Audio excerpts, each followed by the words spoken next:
एक सच्ची घटना है जिसका वर्णन हम पहले भी किए हैं। गीता प्रेस गोरखपुर के हनुमान प्रसाद पोद्दार मुंबई गए, समुद्र किनारे बैठे हुए थे। एक जीवात्मा उनके सामने बार बार प्रकट होती, एक बार, दो बार, तीन बार प्रकट होती, फिर चली जाती, प्रकट होती, लुप्त होती, प्रकट होती, लुप्त होती। जीवात्मा से पूछा क्या बात है? जीवात्मा बोली आप साधु महाराज हैं, हम भटक रहे हैं, हमारा किसी ने श्राद्ध नहीं किया, तर्पण नहीं किया, आप कुछ कर दें। तब हनुमान प्रसाद पोद्दार ने कहा कि हमारे करने से आपको तृप्ति मिल जाएगी। तो उसने कहा कि आप हमारे लिए सिर्फ प्रार्थना कर देंगे तो प्रेत योनि से मुक्ति मिल जाएगी।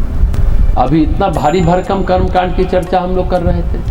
हनुमान प्रसाद पोद्दार जी ने क्या किया? कहा जाता है पितरों का समय 12 बजे दोपहर के आसपास होता है और प्रेतों का समय 12 बजे रात के आसपास होता है। लेकिन उन्होंने सायंकाल में वहीं पर समुद्र के किनारे की रेत उठाई, पिंड बनाई, उसके निमित्त भगवान का स्मरण करते हुए अर्पित कर दिया और 3 अंजलि जल का जलांजलि कर दिया, जल का दान कर दिया और भगवान से प्रार्थना की कि इस जीव को कष्ट से मुक्त करो। उस प्रेत का देखते देखते जो अंधेरा था, जो कालिमा थी, वो खत्म हो गई। वह जीव श्वेत प्रकाश से पूर्ण हो गया और बोला आपकी प्रार्थना से आप देखें कि हम प्रकाशित हो गए, हमारे जीवन की कालिमा समाप्त हो गई है। आपको बहुत बहुत धन्यवाद। अगली यात्रा के लिए हमें आशीर्वाद दीजिए कि हम अच्छे कर्म में लगे। तो मुख्य बात है शुभ कर्म और ईश्वर स्मरण, यही होना चाहिए। एक तो ये उपाय है कि शास्त्र विधि के अनुसार कर्म करें। पिंडदान का अपना महत्व है, सारे श्राद्ध कर्म का अपना महत्व है, लेकिन मूल बात ईश्वर भक्ति है। ईश्वर के लिए जीवात्मा तड़पती है तो कोई ऐसा अवरोध नहीं है, चाहे वो तंत्र हो, चाहे मंत्र हो, चाहे प्रेत हो, चाहे यम हो, चाहे ग्रह हो, सभी पास, सभी जाल छूटते चले जाते। और जब ईश्वर होता है जीव के चिंतन में, भाव में, भक्ति में, तो सब कुछ कठिन से कठिन संरचनाएं टूटती ही हैं। पर अगर ईश्वर नहीं है तो फिर सब है, तो फिर प्रेत जाल है, पितर जाल है, तंत्र जाल है, कर्म जाल है, जाल ही जाल है। हम कर्म जाल का निराकरण कर्म से करें, ये पौराणिक शास्त्र विधान है। लेकिन एक और मान्यता है कि हम कर्म जाल का निराकरण भक्ति से करें, ईश्वर प्रार्थना से करें, एक विधान यह भी है। दरअसल कर्म जाल कितना जटिल है हम नहीं जानते, उतना सत्कर्म हम कर पाएंगे या नहीं कर पाएंगे, या उसके बराबर कर पाएंगे या नहीं कर पाएंगे, कोई नहीं जानता। संतान भी है, मरने के उपरांत कितना खरीदेगा, इस पर भी प्रश्न चिन्ह है। आज लगभग सभी भ्रष्ट हो चुके हैं। मूल कार्य श्राद्ध यानी श्रद्धा व्यक्त करना, तर्पण यानी तृप्त करना, इस भाव से कितने लोग करते हैं। कुछ लोग कर्मकांड कर भी रहे हैं तो कितना उसको समझ पा रहे हैं, और कर रहे हैं तो कितने भाव से कर पा रहे हैं। लेकिन ईश्वर भक्ति जो है, अगर वो है तो फिर सब कुछ ठीक है। ईश्वर भक्ति कर हम अपने आसमान को साफ कर सकते। ईश्वर प्रार्थना से सब टूटेंगे।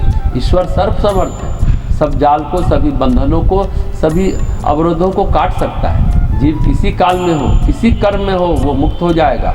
आज विडंबना है कि लोग किसी चीज़ को मानते ही नहीं, या तो कर्म विधान को माने, सम्यक रूप से उसे माने, या तो फिर ईश्वरीय विधान यानी आध्यात्म विधान को माने। लेकिन कर्म का जो विधान है वो थोड़ा जटिल है, सपिंडीकरण जटिल लगता है, कैसे कर पाएंगे। और अधिकांश लोग आज करते ही नहीं हैं। जानकारी का भी अभाव है, जानकार विद्वान मिलते नहीं हैं। इसलिए यथासंभव कर्मकांड जरूर करें, समान रूप से करें, लेकिन परिवार के लोग मिलकर करें। और स्वजन गायत्री विनियोग भी करते हैं। कुछ परिजन, कुछ स्वजन दिवंगत आत्मा के निमित्त इतना एकादशी व्रत करेंगे, उसका भी संकल्प लेते हैं। इतने दिनों तक हम गीता पाठ करेंगे, उसका भी संकल्प लेते हैं। तो जिसकी जितनी श्रद्धा होती है उतनी एकादशी लोग करते हैं, गीता पाठ करते हैं, गायत्री मंत्र का अनुष्ठान करते हैं, लघु अनुष्ठान या बृहत अनुष्ठान।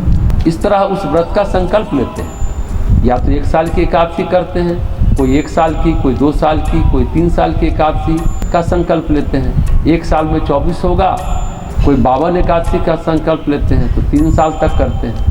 कोई 1 साल का लेता है, कोई 3 साल का लेता है। उस एकादशी का फल तो मिलता ही है। जो भी कर्मकांड हो, जो मंत्र हो, उसका भाव रखेंगे, उस मंत्र का चिंतन करते हुए जब करेंगे, अनुष्ठान करेंगे, तो उसका फल मिलता है। तभी बात बनेगी। बस ईश्वर भक्ति अपनी आत्मा के कलुष को धोने के लिए करना चाहिए।